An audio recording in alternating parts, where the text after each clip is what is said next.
Yeah, what's up?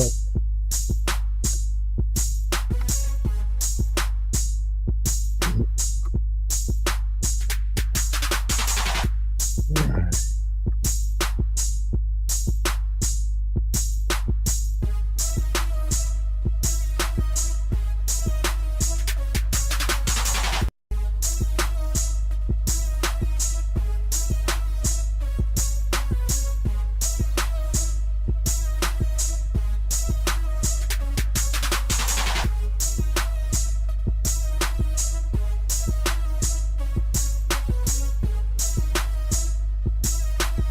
Who is more likely to win this election? I noticed Tariq. Now she did a has a video up right now entitled "Who is more likely to win?" And I thought, wow, that's a really good question to ask. Who is more likely to win this election? I mean, I feel like let me ask Chat GDP who is more likely to win this election. But nah, but I mean, I think it's very simple who's more likely to win. Harris. That's basically, they say according to the polls it's been a tight race and maybe Trump had a little bit of momentum going into this election, but time reveals everything. And the time that Trump had to run, he revealed a lot. I mean, he's had 4 years to run, and and running. Let's start off by saying running, as 4 years is because he dared chime in as a private citizen on foreign affairs while another person is sitting in the White House. That is that's basically campaigning. Otherwise he could have done what most presidents do and not interfere, right, in foreign relations and making public statements like that. Wait for the normal campaign period, but Trump couldn't do that, right? He had to just comment for 4 years. People had to put up with Trump.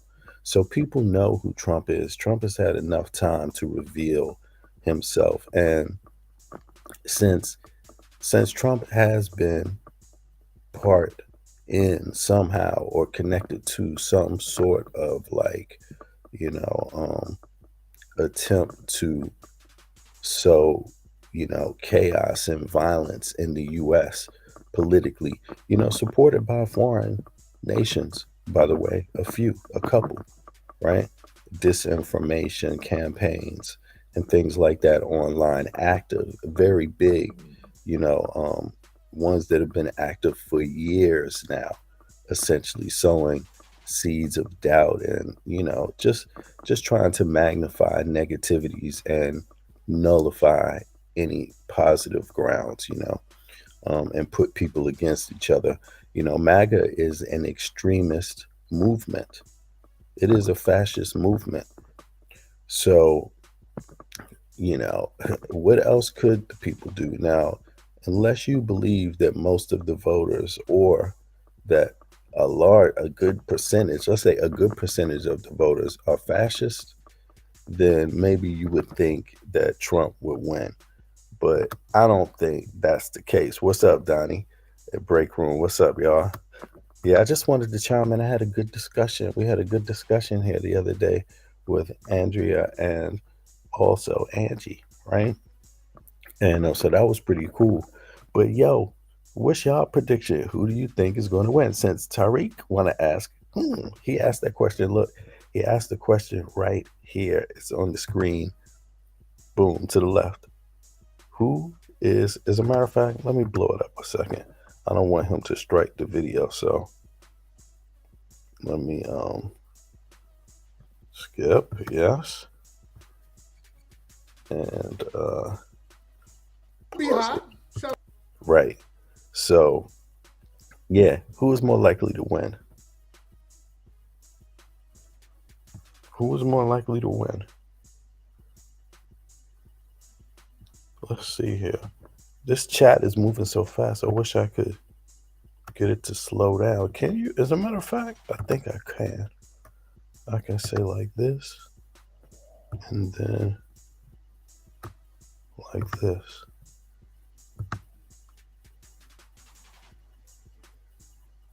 I knew this was big when I had the comment yesterday. Why dude look zesty though? She Why dude look zesty though? These are the kind of questions the voters over on Tariq's channel ponder. Hmm, why dude look zesty though? There's a lot of people that think Tariq look zesty. For real. That's what people have been saying too for years too.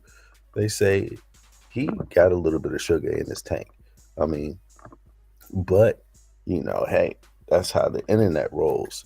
Who knows? I don't know Tariq. I'm not a follower of Tariq, but I did follow him earlier on when he made a little more sense. But this right wing angle, I think, has been a complete catastrophe for him because, of course, he kind of was able to capitalize on the feeling of neglect that African Americans have, and rightfully so. What the heck, you know what I mean? Not that there's not other people that get some neglect too, but we have our own historic neglect as well. That's big. That's very big in the U.S. historic. So but not to nullify anybody else either, right? But he he took that kind of resentment and attached it to fascism and never rebuked it. Kept making excuses for it.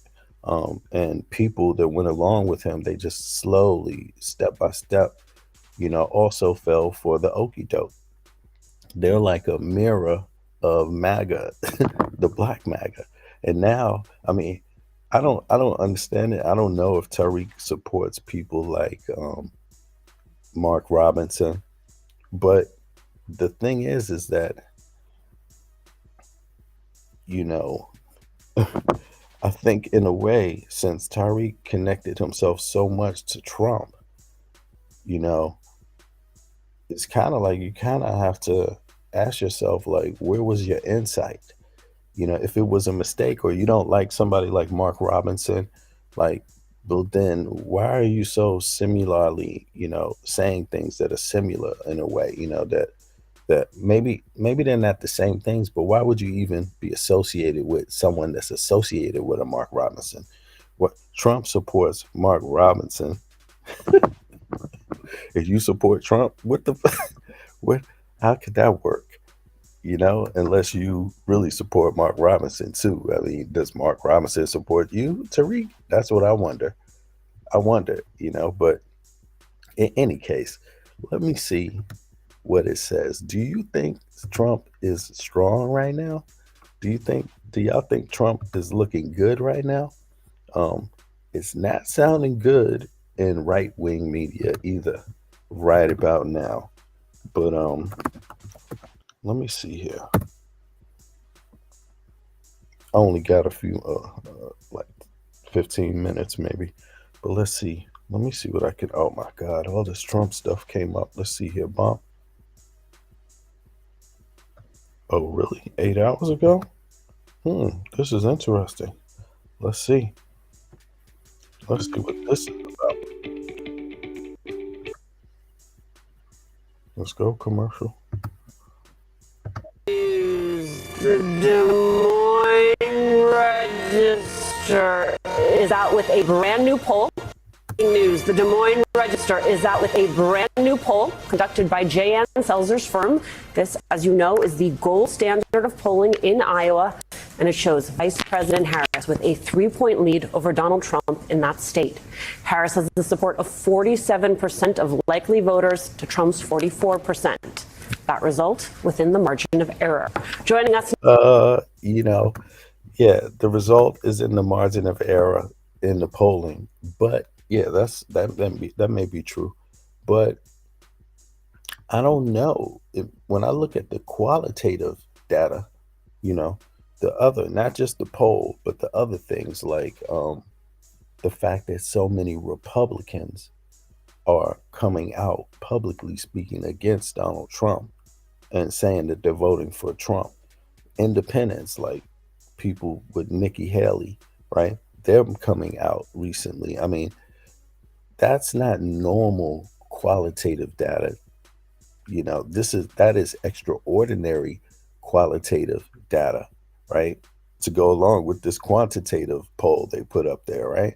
So to me, it doesn't seem like the qualitative data matches up with this polling right here and how they, say the margin of error, of course, is 3%, right? It's within the margin of error. But um, when you look at the qualitative data again, it's like, qualitative data is suggesting something else because we know Democrats aren't voting for Trump. And if we know that, and then we can combine that with the other fact that there's independents that will be voting for Harris, right? And there's also Republicans that are coming out saying they're voting for Harris. So who's voting for Trump? Where's the 44%? I could understand the 44% if those other qualitative points weren't there, right? That I just mentioned, but they're there. So I don't know. And now the other qualitative part is Trump, his own words, which have been destructive, also extraordinary. Now, pollster Jay. All right, Jayann, obviously you are we're coming on air right now with this polling, and I mean we could just put it up on the screen for folks because I didn't have this on my bingo card, as I like to say. Vice President Kamala Harris 47%, Donald Trump 44%. Take us inside your poll. What is new here? We know that there's a majority of Iowa men in this poll that say they prefer Trump. A majority of women prefer Harris among likely Iowa voters. This seems like something is happening. Yeah, for real. Goodbye, orange guy. Goodbye. It does seem like something's happening. Now, we've been living with the numbers day by day as we've been gathering the data. So we've had a little bit of time to get over the initial shock. Iowa is a very Republican state. There's only one person at statewide office or federal office who is a Democrat. So to have the presidential candidate lead by a substantive margin was shocking to begin with. One of the reasons she is leading is because of her strength with women generally, even stronger with women aged 65 and over. Her margin is more than 2-1. And this is an age group that shows up to vote or votes early in disproportionately large numbers. So it's a bit of the boost that Kamala Harris has gotten this time.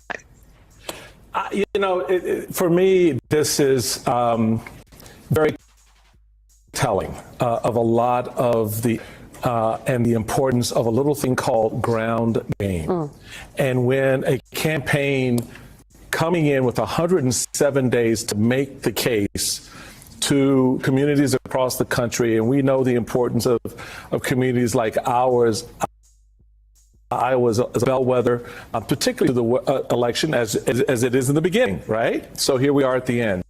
What's your take on that aspect of this, that the numbers have changed so dramatically from the 18 points that Donald Trump had to now Kamala Harris over Joe Biden, 18 points, to now having Kamala Harris up by 3?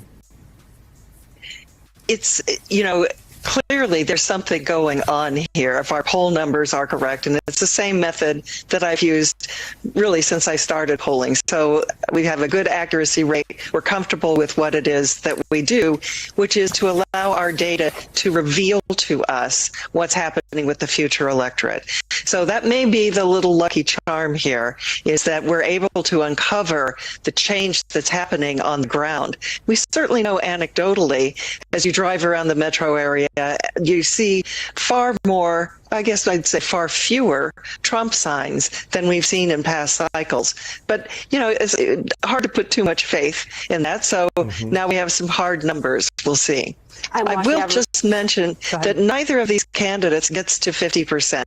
So there still is some swing left to be determined on election night. It has been fun to watch all of the folks who follow polls on Twitter try to decide what your. Yeah. So what do y'all think about that poll right there? That was MSNBC 8 hours ago. Let me see now. What else? Victor's Harris could be electoral college blowout. That's interesting. Let's hear about that. A blowout. The polling aggregates are the 7 key battlegrounds that we've been talking about, right? In your Sun Belt, you see a little bit more red than blue. In fact, there is no blue in the Sun Belt, but again, it's way too close to call. Trump by 3 in Arizona, 2 in Georgia, 1 in North Carolina, a tie in Nevada. Come over to those Great Lakes and a little bit more blue here, but look at this, just a point in Michigan, less than a point. When you're breaking out this symbol, Jessica, the less than, you know how close the race is. And then, of course, in Pennsylvania, all important Pennsylvania, tied, T-I-E-D. That's the bottom line of this election. Way too close to call at this point. All of the key states within a couple of points, and arguably the most important one, Pennsylvania, T-I-E-D. Just tied. Put that in terms of the electoral map for us. How does that bear out? Yeah, how does the electoral map bear out? Well, if the results match the polling averages, guess what? Neither candidate gets to 270 electoral votes. I don't even know what other way to put it, because Pennsylvania becomes the all-important key state. Whoever wins Pennsylvania wins the election. We've been talking about it week after week after week. The Commonwealth of Pennsylvania, just to the southwest of me here in New York City, becomes the all-important state. If you can figure out who wins Pennsylvania, you probably know who's going to win the election, because at this point, the polls can only tell you that both candidates are short of the 270 electoral votes. So let's see here. I want to see how Ben Marcellus is reporting this. That's 8 hours ago. Okay.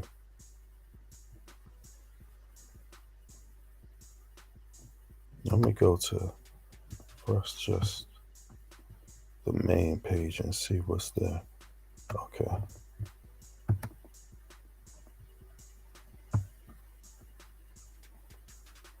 Attacking Michelle.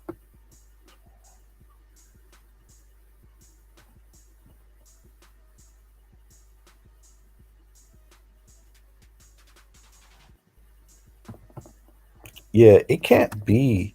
See, what I'm not seeing in the data, in the qualitative data. Here's some more qualitative data, by the way.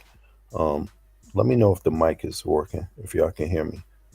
Let me double check. Check. Yo. All right, so here is some more qualitative data, right? I mentioned before the fact that things like on the ground don't seem to match up, or I'll give you this one again. The women, there's loads of women voting for Harris, right? There's independents speaking openly for a while about voting for Harris. Republicans openly for a while have been talking about voting for Harris consistently. That's not normal in an election cycle where you have so many people from other parties openly speaking out against the opposing candidate, right? So, but I don't see that in the data, in the polling, but we see it in the qualitative data, but not the quantitative data, which is the polling, right? The numbers. And then here's some more qualitative data, and this data is consistent. Same trends in the other data, and qualitative data is the same trend here. Check this out. Let's see. This is the rally. This is the rally. Every rally that they've been able to show in weeks now has been empty seats. They'll show you the crowded part, but they won't show you the other half of the stadium that's empty, or which is never the case at Kamala Harris's rallies, right? Their rallies are always packed 360 around in a circle. Every chair is filled. At Trump joints, the qualitative data, which we're about to see, it shows empty seats again. That's a total contrast. So why is that not reflected in the polling? Why do y'all think that's not reflected, or what do you think about that idea? Let's see some more. Early voting, late voting. We should have one-day voting with paper ballots, voter ID, and proof of citizenship. Yes, I'm a United. You have no idea who the hell you're talking to. We will build a missile defense shield, all made in the USA, wrapped around our country. And the crowds are leaving. Again, Donald Trump is speaking in these tiny venues, and we see these venues emptying out right away. You see it right there. This speech was in Macon, Georgia. As unhinged as ever, Donald Trump says he will give our missile defense system to Herschel Walker to run. Play this clip. We will build a missile defense shield, all made in the USA, wrapped around our country to defend ourselves and our country. It's all going to be made in the United States, and a lot of it in your great state.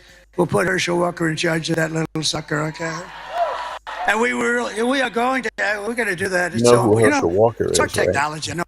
I mean, the Heisman Trophy winner, Herschel Walker, NFL, right? Running back, Herschel Walker. He's going to put him, and no other qualifications, by the way, no other qualifications. He's going to put him in charge of the nukes. That's what Trump says. But what do you think about that qualitative data? I mean, do you think that's reflected in the polls that they say are close, right? The polling, do you think that's reflective in it? I don't think it is yet for some reason. So I think the polling is a little skewed, to be honest. That's my honest opinion. I don't think it's as close as the polls make it seem, but the reality is never take chances. This type of situation is like, we have to assume that it is close. We'll just take that approach. Every vote counts. And we're going to find out later what went on with the polling, but you get a sense on the ground, like they said in some states, in Iowa, they didn't see that much of many Trump posters. Those kind of things they keep, people keep track of in elections. How many posters do they see on the ground in communities? Yeah, they count that too, right? So I think a lot of the qualitative data is not being reflected in the national polling that they're taking, right? So I look at the quantitative, which would be the national polling, and the qualitative, which would be these videos we see with empty seats, reports saying that there's not a lot of Trump posters on the ground. Those posters you put up in your yard everywhere. They don't see that in places like Iowa like they usually do. The amount of Republicans that have openly for a sustained period of time come out and said they're voting for Harris, it's just kept going, continuing every day, another one. Now it's Nikki Haley, and that's a big endorsement to get, or support to get. I believe it was Nikki Haley. I don't know, but a lot of her voters have been saying they're going to vote for Harris. Then, the Dems, who the Dems are going to vote for, obviously, and their candidate, Harris, right? But so I don't see that reflected in the polling, though. The polling makes it seem like it just, to me, doesn't match up. Something doesn't seem right about the polling. But they did say early on that the right wing has bought some companies, and been adding. There's more polling now, sources, and that they've been kind of muddying the pool. And then they also said that, in terms of gambling, if you go online, if you say you're going to vote for Trump, the odds are in his favor, da da da da.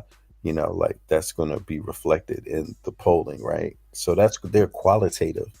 I guess you could say that's, I don't know what they would call that, but nobody does that anyway. That's gambling. That's a whole world of itself, you know, it has its own mind. But in any case, y'all, let me know what you think about this. Who do you think is going to win the election? I think it's Harris, and I think it's going to be by big numbers. That's to me what the qualitative data suggests. The quantitative data, the polling, seems like they say it's very close though. So okay, we take that too. I'll take that feedback also and combine it with the qualitative data. And to me, it says Harris is going to win this. But again, we're dealing with a tyrant, people's lives, law, civil rights. This is a civil rights election, really. This is about people's civil rights, what they can, what they could be versus what they will be. And if you don't want health care, vote for Trump. If you don't want a pension, vote for Trump. If you don't want affordable housing, vote for Trump. If you want the right to not be killed by the police with impunity, you know, or if you want the right to be killed by police with impunity, vote for Trump. If that's what you want, you know, I don't see how there's the biggest contrast that could ever exist in an election in the U.S. history, possibly right here. So we're gonna find out, but yeah, let me know your thoughts, y'all. I appreciate it, and I will get back with y'all soon. I got a busy day, but I'm gonna see what I can do with it. Peace, y'all. Everybody have a good day. Bless.